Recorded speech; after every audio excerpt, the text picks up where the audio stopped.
प्रश्न क्रमांक 4. प्रश्न क्रमांक 8159. अध्यक्ष महोदय, छापल्याप्रमाणे.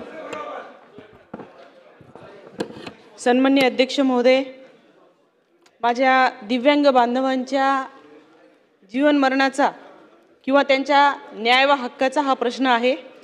या प्रश्नाच्या अनुषंगाने मुंबई महानगरपालिकेच्या शिक्षण विभागात बोगस दिव्यांग प्रमाणपत्र प्राप्त करून शिक्षक व कर्मचारी नियुक्ती प्रकरणी मनपा शिक्षण अधिकारी यांच्याकडे दिव्यांग कर्मचाऱ्यांबाबत फेरपडताळणी करण्याबाबत शिक्षक संघटनांकडून अनेक निवेदनं प्राप्त झालेली आहे. आणि जे दिव्यांग प्रमाणपत्र त्यांनी जे पुढे दिलेले आहेत, सादर केलेले आहेत, त्यांची तपासणी होऊन पुनर्तपासणी होऊन अपंग वैद्यकीय परीक्षक केम रुग्णालयाने याबाबतचा अहवाल मुंबई महानगरपालिकेच्या शिक्षण अधिकारी यांच्याकडे जमा केला आहे काय, हा माझा पहिला प्रश्न आहे. आणि माझा दुसरा प्रश्न असा आहे की मुंबई महापालिकेच्या शिक्षण विभागामध्ये दिव्यांग कर्मचाऱ्यांची शिक्षकांची संख्या ही 114 इतकी असून त्यापैकी 102 शिक्षक व शिक्षकेतर कर्मचाऱ्यांची नियमानुसार फेरपडताळणी झालेली नाही. त्यातून संशयास्पद असलेल्या 85 दिव्यांगांच्या प्रमाणपत्राबाबत पडताळणीचे आदेश देण्याबाबत शासन तात्काळ कारवाई करणार का व संबंधित दोषी अधिकाऱ्यांवर शासन कोणती कारवाई करणार. हा अजून एक तिसरा प्रश्न होता अध्यक्ष महोदय की हा मुंबईचा जरी प्रश्न असला तरी राज्यातील अनेक भागांमध्ये याच पद्धतीचा अन्याय ह्या माझ्या दिव्यांग बांधवांवर होत आहे. राज्यातील खास करून सोलापूर असेल, सातारा, सांगली, नाशिक जिल्हा परिषद शाळांमध्ये बोगस दिव्यांग दाखल्याच्या आधारे शिक्षक व शिक्षकेतर कर्मचारी भरती व बदल्या प्रक्रियेत बोगस दिव्यांग प्रमाणपत्राचा वापर हा खूप मोठ्या प्रमाणात सुरू झालेला आहे.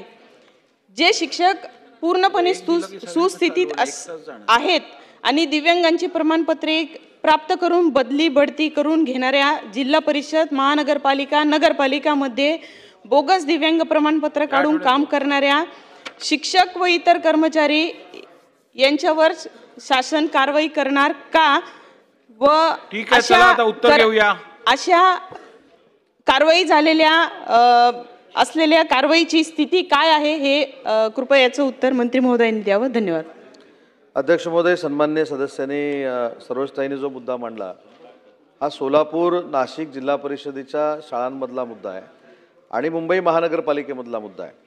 मुंबई महानगरपालिकेमध्ये 2024-2025ला 11 जागांची दिव्यांगांची भरती झालेली होती आणि या 11 जागांवर ज्यावेळी आक्षेप आला त्यावेळी पडताळणी झाली आणि पडताळणीतनं सन्मान्य सदस्यांनी सांगितलेली वस्तुस्थिती खरी आहे की 2 दाखले जे आहेत हे 40% कमी मिळाले. त्याच्यामुळे 11 पैकी 9 लोकांना सिलेक्ट करून दोघांना नोकरीमध्ये घेतलेल्या नाही. त्या 2 जागा आपण नंतर भरणार आहोत. आणि जिल्हा परिषदेच्या बाबतीत आपण सन्मान्य सदस्यांनी जे सांगितलं की भरतीसाठी आंदोलन झालं, तर ते भरतीसाठी आंदोलन झालेलं नव्हतं, ते बदल्यांसाठी आंदोलन झालेलं होतं. आणि 85 दिव्यांगांचा जो प्रश्न आहे तो सोलापूर, नाशिक आणि या परिसरातला 85 लोकांचा प्रश्न आहे. तरी देखील मुंबई महानगरपालिका ज्या 114 जागांची पडताळणी करायची अशी सन्मान्य सदस्यांची मागणी आहे त्याची देखील पुन्हा एकदा पडताळणी केली जाईल. आणि ज्या ग्रामीण भागातल्या जिल्हा परिषदा आहेत, म्हणजे सोलापूर, नाशिक पुरतं मर्यादित नाही तर ग्रामीण भागातल्या सगळ्याच जिल्हा परिषदा आहेत, त्यांच्या सीओना देखील आदेश दिले जातील की जी दिव्यांगाची भरती झालेली आहे आणि त्यांचे दाखले जे आलेले आहेत त्याची पडताळणी करावी.